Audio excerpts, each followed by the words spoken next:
Bismillah, Alhamdulillah, wassalatu wassalamu ala rasulillah wa ala alihi wa sahbihi wa man wala. Asma'ul husna al-mujib, yang maha mengabulkan doa dan maha menerima ibadah.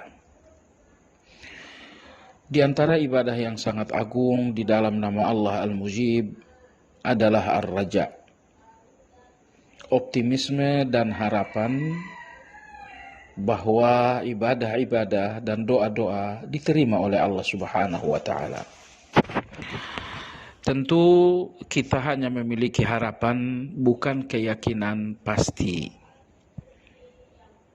Karena di dalam diri kita terdapat kekurangan-kekurangan, terdapat kesalahan-kesalahan, sehingga untuk sebuah doa dan ibadah menjadi satu kepastian diterima, itu sesuatu yang gak mungkin kita lakukan. Akan tetapi kita sadar tentang kekurangan yang banyak, tapi kita pun yakin tentang Allah Al-Mujib yang maha menerima, sehingga hasil dari keadaan diri yang penuh salah dan sifat Allah yang maha menerima adalah harapan. Maka harapan ini adalah ibadah yang sangat besar sewaktu Anda berdoa. Ibadah yang sangat besar sewaktu Anda beribadah. Dengan kata lain, harapan atau ar-raja di dalam ibadah dan di dalam doa adalah ibadah di dalam ibadah. Sebab doa dan ibadah itu adalah ibadah, lalu di dalamnya terdapat pula sebuah ruh dari ibadah, yaitu harapan dan optimisme. Agar doa dan permohonan kepada Allah Azza wa Jalla betul-betul menjadi sebuah harapan akan diterima oleh Allah Subhanahu wa taala, maka ulama-ulama kita menyebutkan 7 persyaratan agar doa seseorang diterima oleh Allah Azza wa Jalla. Syarat yang pertama adalah ikhlas. Artinya bahwa doa itu hanya dipanjatkan, dimohonkan kepada Allah Azza wa Jalla, tidak dimohonkan kepada selain Allah Subhanahu wa taala. Syarat yang pertama ini sangat berat. Karena terkadang di dalam satu kebutuhan kita meminta kepada Allah Azza wa Jalla, namun hati kita juga menoleh kepada selain Allah.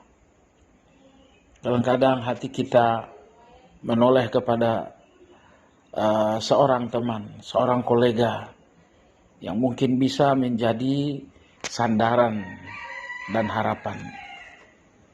Nah, ikhlas dalam berdoa adalah memutuskan hubungan hati kepada selain Allah, sehingga satu-satunya yang menjadi harapan hati di dalam doa adalah Allah Subhanahu wa taala. Oleh sebab itu, doa di saat-saat sangat darurat biasanya langsung diterima oleh Allah Azza wa Jalla. Karena di saat-saat darurat itu hati manusia enggak lagi menoleh kepada selain Allah.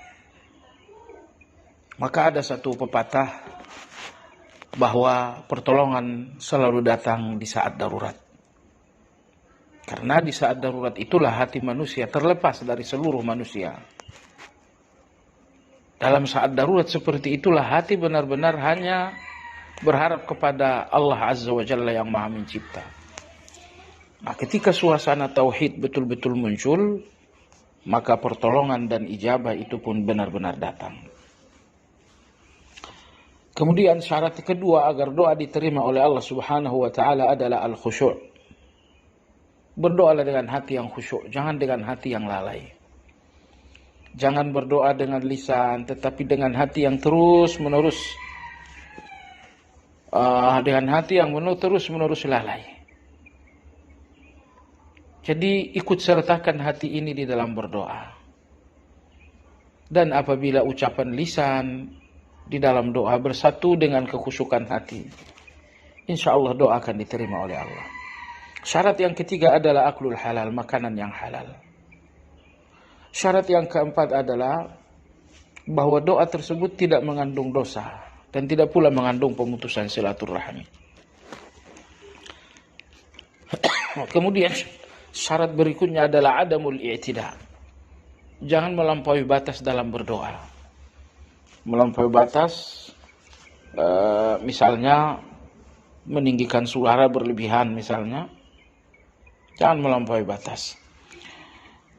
Kemudian di antara adab berdoa, syarat doa diterima oleh Allah yang keenam adalah al-amru bil ma'ruf wan nahyi 'anil munkar. Bahwa seseorang harus memiliki tanggung jawab dalam beramar ma'ruf nahi munkar.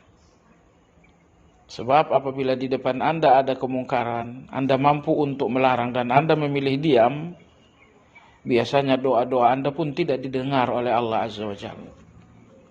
Kata Nabi SAW, la ta'muruna bil ma'ruf wa la tanhauna 'anil munkar aw yad'u ahadukum fala yustajabu lah.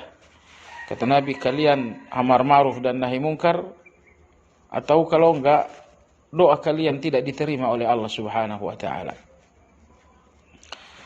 Lalu di antara syarat yang terakhir agar doa diterima oleh Allah adalah ada mustibta'il ijabah. Jangan merasa lama doa diterima oleh Allah Subhanahu wa taala. Saya sudah berdoa seminggu kok belum diterima. Begitu Anda merasa lama, itu membatalkan doa Anda. Allah Subhanahu wa taala Maha bijaksana. Apakah seharusnya memberi dalam waktu yang cepat atau memberi dalam waktu yang tertunda sedikit? Itu sepenuhnya kembali kebijaksanaan Allah Subhanahu wa taala, dan sikap terburu-buru kita sering sekali tidak baik untuk kita. Maka di dalam berdoa pasrahkanlah kepada Allah yang Maha bijaksana untuk mengatur, untuk menentukan waktu memberi. Tugas kita adalah berdoa dan kita tidak punya tugas